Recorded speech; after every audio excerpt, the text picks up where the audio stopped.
The Dartmouth Higher Ferry, also known as the Floating Bridge, is a vehicle ferry that crosses the River Dart in Devon.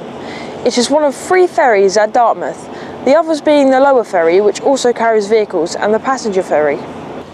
Records of a ferry crossing from Dartmouth to Kingsware date back to 1365, although the Act of Parliament allowing a ferry on this site was authorised in 1830. Since then, there have been many ferries on the site.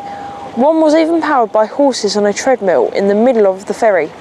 The early ferries used cast iron chains to propel and direct the ferry across the river. However, in 1912, wire cables replaced the chains and external paddles supplied the power. The capacity of the ferry steadily increased from 8 cars to 15.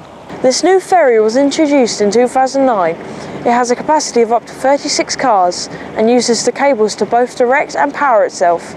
Thrusters in each corner provide additional manoeuvrability when operating in strong winds or bad tidal conditions. The ferry arrived and I was invited on board, and the ferry soon left.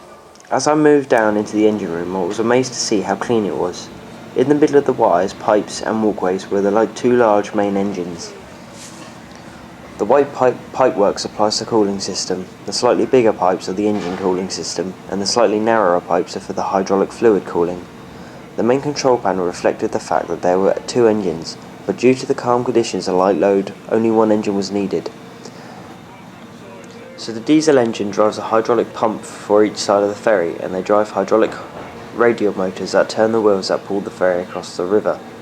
As I glanced into the business end of the ferry, 2 large wheels carried the movement to the cables, and it was difficult to believe that it was the cables that were still, and it was the ferry that was moving, at about 6 knots or 11 kilometers per hour. And finally, I moved up to the bridge, where I was shown the main joystick that controlled the motion on the cables, and the 4 smaller joysticks for the 4 corner thrusters. From the Higher Dartmouth Ferry, back to studio.